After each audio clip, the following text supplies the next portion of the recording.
সুপ্রিয় শিক্ষার্থী বন্ধুরা, তোমাদের জ্ঞানমূলক প্রশ্ন সমাধানে স্বাগতম। তো তোমাদের আজকে রসায়নের চতুর্থ অধ্যায়, প্রথম পত্র চতুর্থ অধ্যায় রাসায়নিক পরিবর্তন চ্যাপ্টারের আমরা 21টা জ্ঞানমূলক প্রশ্ন সলভ করব। তো আমি ইনশাল্লাহ আশাবাদী এই 21টা প্রশ্নের ভিতরে তোমার ইনশাল্লাহ বোর্ড পরীক্ষা কমন পড়বে। ঠিক আছে, চলো শুরু করা যাক। তো 1 নম্বর প্রশ্ন বলছো তোমার কোশ্চেন নাম্বার 1, অসওয়াল্ডের লঘুকরণ সূত্র কাকে বলে? তো তুমি সংখ্যাটা মুখস্থ রাখবে, দেখো খেয়াল করো কি বলছে। মৃদু অম্ল বা মৃদু ক্ষারকের বিয়োজন মাত্রা ওই অম্ল বা ক্ষারকের দ্রবণের মোলার ঘনমাত্রার বর্গমূলের ব্যস্তানুপাতিক। কেমন বলতো? তাহলে আমরা জানি তোমার হচ্ছে বিয়োজন মাত্রা আলফা সমান বিয়োজন রুট কে ভাগ সি, এটা তোমার হচ্ছে বিয়োজন মাত্রা আলফার মান বের করার সূত্র। ঠিক আছে, আচ্ছা তাহলে এখন তুমি খেয়াল করো যে কে আছে তোমার এসি এর বিয়োজন ধ্রুবক। ঠিক আছে, তাহলে এখন বলো তো, যদি আমি এই সমান আর বিয়োজন ধ্রুবক তুলে দিই, তাহলে আমি এখানে লিখতে পারি আলফা সমানুপাতিক হচ্ছে তোমার রুট, ঠিক আছে, 1/c। এখানে তোমার এই যে রুট কে আর সমান, এই দুটো হচ্ছে তোমার, এটা ধ্রুবক, এটা সমান, তার মানে এর পরিবর্তে আমি সমানুপাতিক চিহ্ন লিখতে পারি। ওকে, তাহলে বলো আলফাটা কি? আলফা তোমার হচ্ছে বিয়োজন মাত্রা, তাহলে বিয়োজন মাত্রা হচ্ছে আলফা, আর সিটা কি বলো? সিটা তোমার হচ্ছে প্রাথমিক ঘনমাত্রা। তাহলে আলফার সাথে প্রাথমিক ঘনমাত্রা সম্পর্ক কেমন হলো বলো? বলছে যে আলফার সাথে সি এর ঘনমাত্রা, সি এর সম্পর্ক হচ্ছে তোমার বর্গমূলের ব্যস্তানুপাতিক, বর্গমূলের ব্যস্তানুপাতিক। এটা কার সূত্র? এটা তোমার হচ্ছে অসওয়াল্ডের লঘুকরণ সূত্র। তাহলে তুমি আশা করি ব্যাপারটা বুঝতে পারছো, তুমি তাহলে মনে রাখতে পারবা যে মৃদু অম্ল বা মৃদু ক্ষারকের বিয়োজন মাত্রা আলফা হচ্ছে তার প্রাথমিক মোলার ঘনমাত্রার, এসিড ও ক্ষারক প্রাথমিক মোলার ঘনমাত্রার বর্গমূলের ব্যস্তানুপাতিক। ঠিক আছে, আচ্ছা আশা করি তুমি মোটামুটি এটা পারবা। পরের প্রশ্নে চলে যাও। পরের প্রশ্ন হচ্ছে তোমার বাফার দ্রবণ।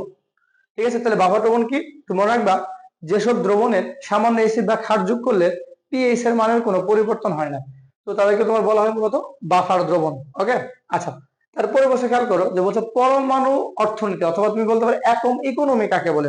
অ্যাটম ইকোনমি মানে তোমার হচ্ছে, যেটা আমি তুমি জানো যে বাম দিকে থাকে বিক্রয়ক, ডান দিকে থাকে উৎপাদ। তাহলে বিক্রয়ক গুলো বিক্রয় করার মাধ্যমে উৎপাদ তৈরি করে। এখন অ্যাটম ইকোনমি মানে তোমার হচ্ছে তোমার যেটা কাঙ্ক্ষিত উৎপাদ, মানে তোমার যে টার্গেটেড উৎপাদ সেটা থাকবে উপরে, আর বিক্রিয়ার যতগুলা তোমার হচ্ছে বিক্রিয়ক হোক অথবা উৎপাদ হোক, দেখো এখানে আমি তোমার লিখে রাখছি উৎপাদের মোট ভর। এখন তুমি যদি বিক্রিয়ক সবগুলো নাও তাও চলবে, সমস্যা নেই। মানে উপরে কাঙ্ক্ষিত উৎপাদ বা নিচে নিবা তোমার সকল উৎপাদের মোট ভরের শতকরা পরিমাণ। তাহলে তুমি সেটা কি বলো? Atom economy. তাহলে সেটা তুমি কি করতে পারবা?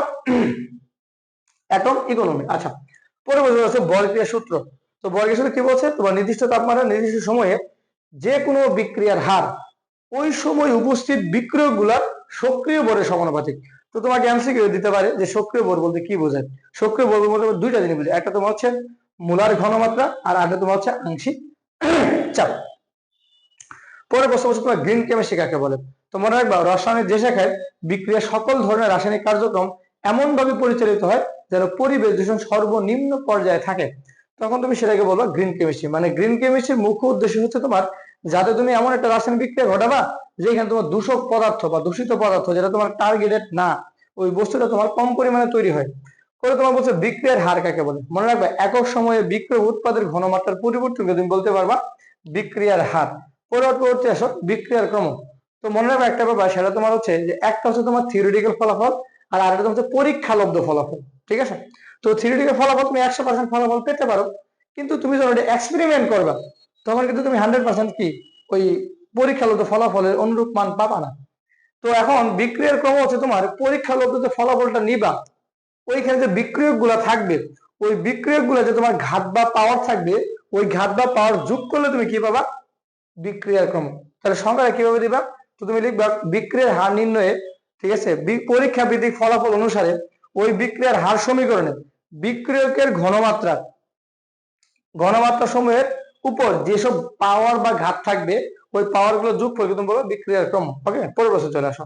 পরে সক্রিয় শক্তি কাকে বলে? তো সক্রিয় শক্তি তুমি 2-3টা সংখ্যা দিতে পারো। এর ভিতরে একটা সংখ্যা হচ্ছে তোমার যে বিক্রিয়ককে উৎপাদে রূপান্তরিত করতে ন্যূনতম যতটুকু শক্তি লাগে, মানে বিক্রিয়ক ইন্টারনেট এনার্জি আছে, এটা তুমি যদি উৎপাদে কনভার্ট করতে চাও তাহলে ন্যূনতম একটা শক্তির প্রয়োজন পড়বে, ওই শক্তিটা তুমি বলবা সক্রিয় শক্তি। অথবা বলতে পারো যে অনুকে পরমাণুতে রূপান্তর করতে, মানে একটা বন্ধন ভাঙার জন্য, মানে বন্ধন ভাঙার ফলে তো উৎপাদ তৈরি হয়, ন্যূনতম যতটুকু শক্তি প্রয়োজন পড়ে তাকে তুমি বলবা সক্রিয় শক্তি। তারপর হচ্ছে রাসায়নিক সাম্য অবস্থা। রাসায়নিক সাম্য অবস্থা মানে তোমার হচ্ছে যদি কোনো রাসায়নিক বিক্রিয়ার সম্মুখমুখী বিক্রিয়ার হার এবং পশ্চাৎমুখী বিক্রিয়ার হার এই দুটো সমান হয়, তখন তুমি সেটাকে বলবো রাসায়নিক সাম্য অবস্থা। দেখো পরের প্রশ্ন, pH most most most important তোমার জন্য। পিএইচ হচ্ছে তোমার এইচ প্লাস আয়নের ঘনমাত্রা ঋণাত্মক লগারিদম। কি বললাম বলো? এইচ প্লাস আয়নের ঘনমাত্রা ঋণাত্মক লগারিদম তুমি বলো পিএইচ। আচ্ছা, পরের প্রশ্ন বলছে প্রশমন তাপ। তো প্রশমন তাপের ক্ষেত্রে মনে রাখবা 25 ডিগ্রি তাপমাত্রায় বা 298 কেলভিন তাপমাত্রায় এসিড বা ক্ষারের বিক্রিয়া, আমরা জানি এসিড বা ক্ষারের বিক্রিয়া বলো প্রশমন বিক্রিয়া, এর মাধ্যমে লবণ এবং পানি উৎপন্ন হয়। যদি কখনো তোমার 1 মোল পরিমাণ পানি উৎপন্ন হয়, ওই 1 মোল পরিমাণ পানি উৎপন্ন হলে বন্ধন তৈরি হয়েছে। আর আমরা জানি বন্ধন তৈরি শক্তি নির্গমন ঘটে। তাহলে যে পরিমাণ শক্তি নির্গমন ঘটে তাকে তুমি বলো প্রশমন তাপ। মানে এসিড এবং ক্ষারের বিক্রিয়া 1 মোল পানি উৎপন্ন হইতে যে পরিমাণ তাপ শক্তির উদ্ভব ঘটে তাকে তুমি কি বলো বলো? প্রশমন তাপ। পরে চলে আসো বিয়োজন মাত্রা। বিয়োজন মাত্রা মানে তোমার হচ্ছে কোন পদার্থের 1 মোল থেকে কত থেকে 1 মোল পরিমাণ থেকে যতটুকু অংশ বিয়োজিত হয় অথবা যত ভগ্নাংশ পরিমাণ বিয়োজিত হয় তাকে তুমি কি বলবা? বিয়োজন মাত্রা। বলছে প্রব কাকে বলে? তো মনে রাখবা, যে সমস্ত রাসায়নিক পদার্থ কোনো একটা রাসায়নিক বিক্রিয়া উপস্থিত থেকে বিক্রিয়ার গতি নিয়ন্ত্রণ করে কিন্তু বিক্রিয়া শেষে গুণে মানে ধর্মে বৈশিষ্ট্যে নিজে অপরিবর্তিত থাকে, সেই সকল রাসায়নিক পদার্থকে বলা হয় তোমার হচ্ছে প্রব। ঠিক আছে? মানে প্রব বিক্রিয়ার গতি বৃদ্ধি করতে পারে, বিক্রিয়ার গতি হ্রাসও করতে পারে। ঠিক আছে? পরের প্রশ্ন বলছে লা-শাতেলের নীতি।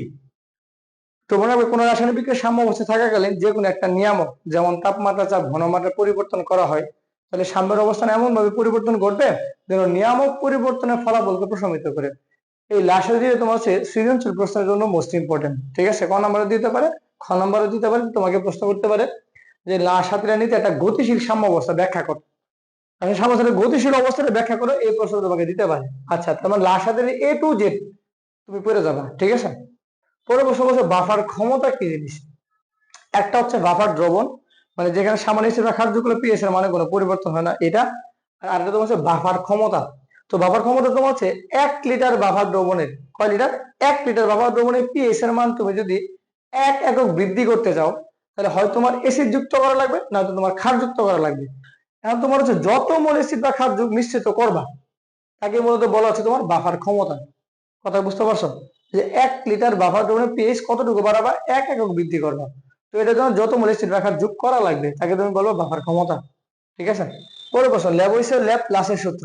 ঠিক আছে?